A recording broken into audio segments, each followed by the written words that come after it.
जिंदगी प्यार का गीत है, इसे हर दिल को गाना पड़ेगा। जिंदगी गम का सागर भी है, हंस के उस पार जाना पड़ेगा। ये लाइनें कितनी सही हैं। जिंदगी सब कुछ है, जिंदगी ही प्यार है, जिंदगी ही खुशी है, जिंदगी ही गम का सागर है। सभी इमोशंस इसमें हैं, जो आते हैं और जाते हैं। जिंदगी तो तब भी वही है, इसे हम जितना समझने की कोशिश करेंगे उससे भी गहरा इसका मतलब है। मतलब सबके लिए अलग अलग है, पर ये अलग नहीं है। ज़िंदगी को अगर ध्यान से देखोगे तो एक एक चीज़ कितना कुछ कहती है। ज़िंदगी मिली है तो इसे जीना तो है ही, चाहे हंस के चाहे रो के। क्यों ना इसे हंस के जिया जाए। आप कहेंगे ये कैसे मुमकिन है। बीच बीच में कोई ना कोई परेशानियां तो आती ही हैं, छोटी बड़ी हर तरह की। यह कैसे हो सकता है, इसे एक एग्जाम्पल से समझते हैं। एक पौधा जब उसका बीज ज़मीन पर डलता है तब वह पैदा होता है। फिर वह जब धीरे धीरे ग्रो करना शुरू करता है अपनी ज़रूरी रिक्वायरमेंट्स के साथ, जैसे पानी और हवा, तो बीच बीच में उसे भी कुछ परेशानियों का सामना करना ही पड़ता है। जैसे पत्तों का झड़ना, कभी पानी का न मिलना, कभी मुरझाना। लेकिन ये तो सभी पौधों के साथ होता है। फिर ऐसे तो अगर वो ग्रो करना ही छोड़ दे तो फिर नेचर की ग्रोथ ही एक तरह से रुक जाएगी। फल फूल लगेंगे ही नहीं, जीवन में ऑक्सीजन की कमी हो जाएगी, और भी बहुत कुछ होगा जो पौधों के ना होने से रुक जाएगा। ठीक ऐसे ही इंसानों के साथ भी है। परेशानियां तो हैं ही और होंगी ही, बट उन्हें फेस करते हुए हमें आगे बढ़ते जाना है। सुख और दुख तो जिंदगी का हिस्सा है, जिंदगी नहीं है। जो लोग दुखी होते हैं वो समझते हैं कि दुख को कम करने के लिए तरीके बाहर हैं, लोग हैं, चीज़ें हैं। लेकिन ऐसा नहीं है। सच तो यह है कि वो भी आपके भीतर ही है, आपकी बस नज़र बदलने की देरी है। ध्यान से अपने आसपास देखो, एक एक चीज़ कितनी परफेक्ट है, लोग कितने परफेक्ट हैं। हमें लगता है कि वो हमारे हिसाब से काम नहीं करते, या फिर हमसे बड़े हैं तो हमारा अपमान करते हैं।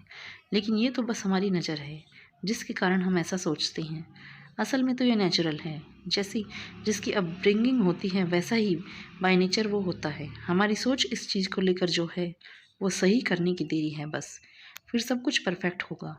लोगों से खुद को कंपेयर करके देखना, किसी का कुछ कहना, हर समय चिंतित रहना, कुछ चाहिए वाली सोच हमारे थॉट्स को और छोटा करती चली जा रही है।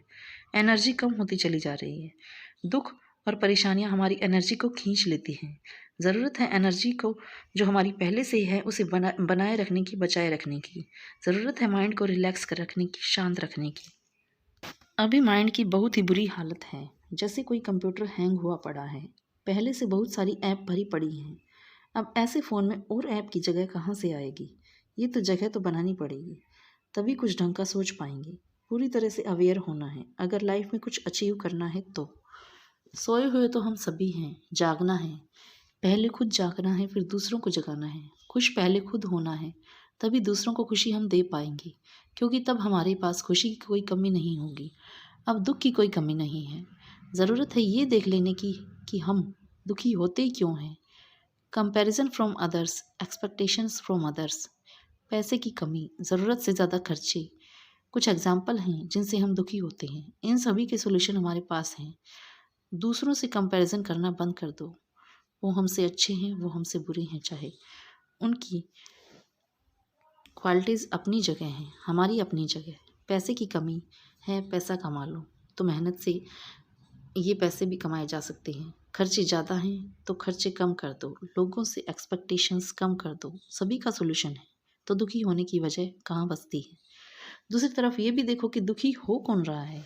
क्या मेरा शरीर दुखी हो रहा है, हाथ दुखी हो रही हैं, पैर दुखी हो रहे हैं, या दिमाग दुखी हो रहा है। आप कहोगे कि इनमें से तो कोई दुखी नहीं हो रहा है। फॉर एग्जाम्पल, अगर माँ से बच्चा दूर होता है तो फीलिंग्स के लेवल पर दुख होता है, क्योंकि वो रिश्ता दुनिया का सबसे प्यारा रिश्ता होता है। बाकी रिश्तों में भी दुख का लेवल अलग अलग होता है, कभी कम कभी ज़्यादा। लेकिन ये दुख सिर्फ फीलिंग के लेवल पर है। ये दुख मुझे हुआ, एक्चुअल में यह गलत है। इसे एक एग्जाम्पल से समझते हैं। हमारी बॉडी का 70% हिस्सा पानी का बना हुआ है। जो हम कुछ खाते पीते हैं उसी से बॉडी बनी रहती है, नहीं तो कुछ समय बाद ख़त्म हो जाएगी। जैसे ये स्टेबल नहीं है, वैसे ही ये फीलिंग्स भी स्टेबल नहीं है, आती हैं और जाती हैं, स्टेबल नहीं है। जो स्टेबल है वो पानी है, जो सबकी बॉडीज़ में समान है, किसी का अपना नहीं है बल्कि सबका है, इस नेचर का है। तो फीलिंग्स तो बस ऊपर ऊपर के लेवल पर है। साइंटिफिकली जो स्टेबल है वो तो ये पानी है जो सबका है, सब में है। 99% प्रोसेस बॉडी की अपने आप होती है, किसी के करने से नहीं होती। ब्रेथ अपने आप चलती है। कुछ चीज़ें हैं, कुछ बातें हैं जो नेचर के हाथ में हैं, भगवान के हाथ में है। मीन्स ये प्रकृति ही भगवान है। हम सोचते हैं कि मूर्ति में भगवान है, किसी मंदिर में भगवान है, लेकिन भगवान तो हर जगह है, कण कण में है। नेचर की जो बेसिक स्टार्टिंग है वो भगवान के द्वारा हुई है। बेसिकली जितनी भी आपकी प्रॉब्लम्स हैं, इनका बस एक ही रीज़न है कि आपने खुद को ये शरीर माना हुआ है। अगर ये मैं की डेफिनेशन ही बदल जाए तो उस लेवल पर लाइफ लाइफ होगी, नहीं तो बेकार के टाइम पास तो अभी चल ही रहे हैं और चलते ही रहेंगे। ये प्रोसेस धीरे धीरे ही समझ आएगी, एक दिन में नहीं आएगी।